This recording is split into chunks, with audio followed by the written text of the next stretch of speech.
Yo guys, you're welcome to the video. Today I'm giving you guys 5 very useful features you can only find in the FL Studio mixer that will elevate your game. As you guys already know, I'm saving the best for last. Hopefully I can get you to stick around enough and earn your like, a comment if you learned something, and subscribe if you want more videos like this. And this is part 1. I'm going to make this a series, guys. Let's get straight to it.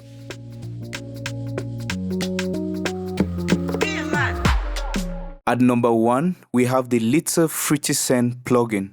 With this plugin, guys, you can literally break your effects chain into 2 or more sections without doing unnecessary multiple routings. Let me show you how it works. So, I was working on this instrumental and I needed to process the bass a little bit differently. This was where the Fruity Send plugin came in and I did something amazing with it. I'm going to play a little section of the instrumental. After that, I solo just the bass alone. Let's go, guys.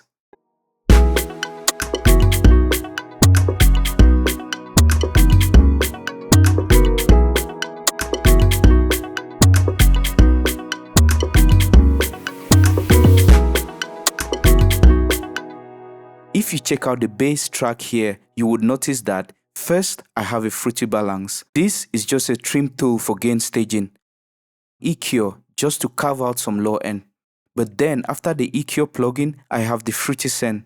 And after the Fruity Send, I have this Trap Drive plugin for distortion. The reason I used this Fruity Send was because I wanted to give the bass some sort of dimension and make it sound like it belongs in a certain room, but then at the same time still give it that aggression that makes it sound like it's in your face. How I did that was, I sidechained the bass to this track over here. I called that track the front space, and on this track, I have this reverb from Eventide on it. There's a particular control on this reverb that I like a lot. It's called position. With this control, you can actually position your sound somewhere in the mix.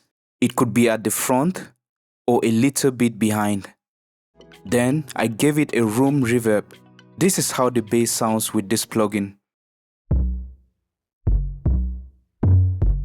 I actually just exaggerated the effect so you can get the sound. But then I reduced the volume to a sweet spot like this.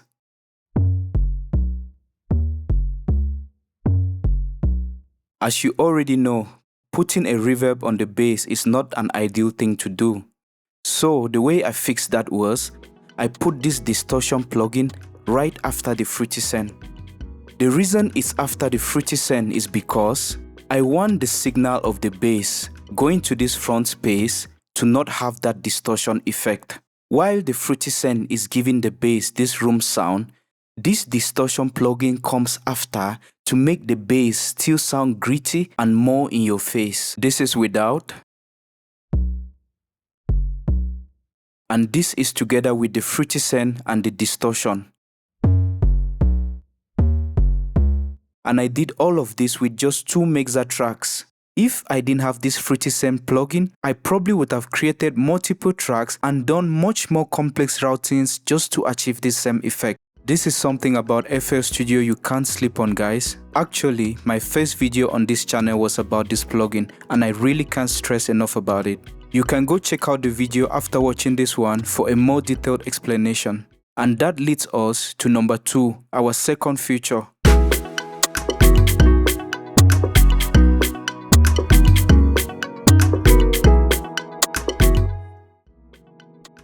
We're going to talk about this 3-band EQ that is available on every track in FL Studio.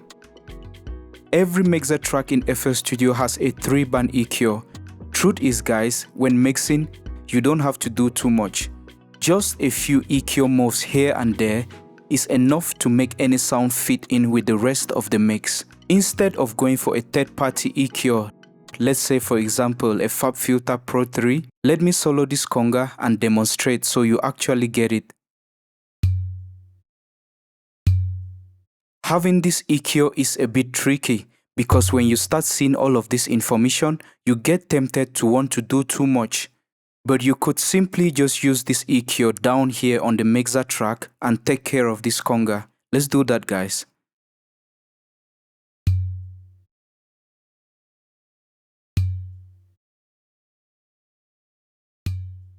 Yes.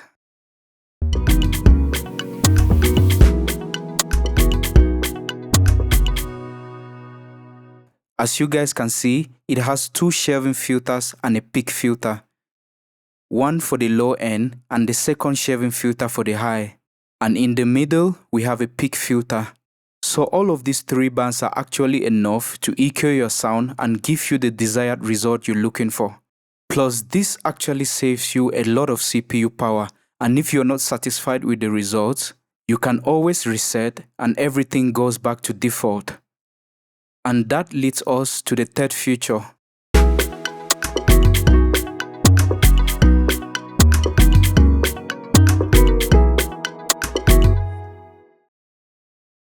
In FL Studio, every mixer track can be whatever you make it to be.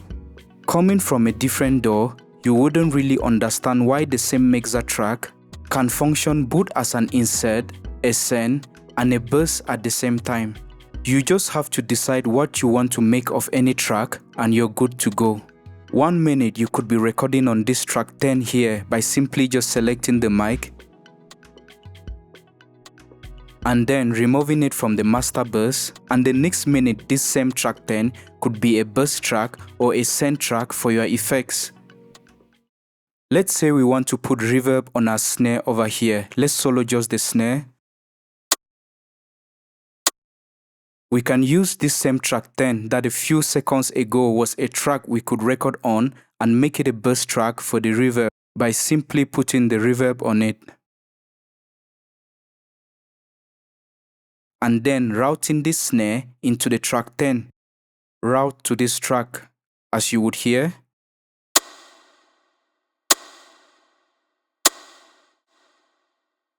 This is the magic of FL Studio.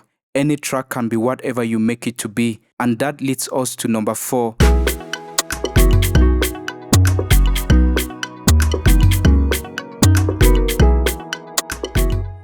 On our fourth feature, we're talking about routing options on the FL Studio mixer. FL Studio has one of the fastest and intuitive routing systems any DAW is offering out there. With a simple wiring setup, you can have a complex routing going on, giving you just unlimited routing options to play around with. These are the routing options you have on the FL Studio mixer, guys. Let's go back to our bass over here.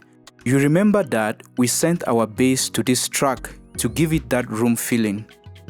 And we did that by simply going to the track and selecting sidechain to this track. When we sidechain to this track, this reverb track now has the ability to receive signal from this bass track. That is what the sidechain does, and that's why we were able to use this fruity send and select this front space, which is our reverb track, then decide how much signal we are sending to that track with this volume knob over here. You see, guys? But then the routing system in FL Studio doesn't just end with sidechaining. There's more going on. For example, let's use this snare track again. If we select this snare track and go over here to this track 10 that we once used for our reverb, we can choose to route to this track. So when we route to this track, it means the signal from the snare is also getting sent to this track 10 over here. And at the same time, the same signal is still being fed to this percussion bus over here. So the snare can send to two different bus tracks at the same time. First, this track 10, let me rename it as reverb. And at the same time, this percussion bus over here. Check it out, guys.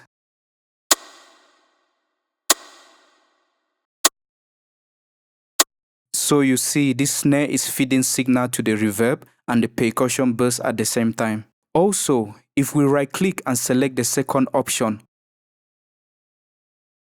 now the signal from this snare is only routed to this reverb track and no longer to the percussion bus. And after that, we have sidechain to this track only. So when we select sidechain to this track only, it means the signal from this snare is only getting sidechain to this track and no other track. If we want our sidechain to be feeding signal into this reverb track, we can simply increase the gain over here.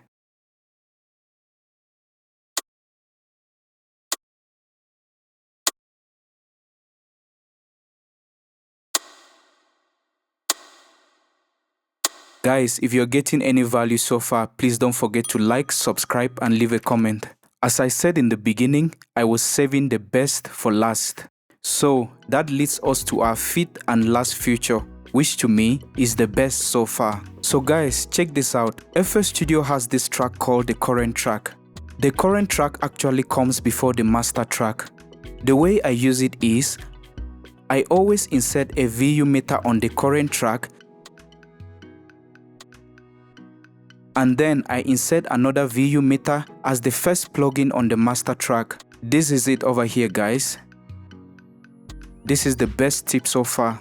I always use this every time for gain staging. Let's solo just the kick drum alone. The VU meter reads our kick at -7. The VU meter on the current track and the master track are giving us the same result so far. But then, if we introduce everything else on the instrumental while keeping the kick highlighted, you'll notice something going on. While the current track is giving us the reading of the kick, the master track is giving us the reading of everything else put together plus the kick.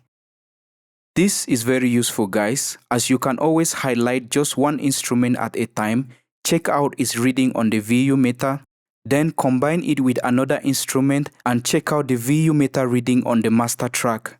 For example, this is a reading of the bass. So as you can see, the reading of the bass is the same on the current track and the master track. Now let's combine the bass with every other thing except the kick. And you see,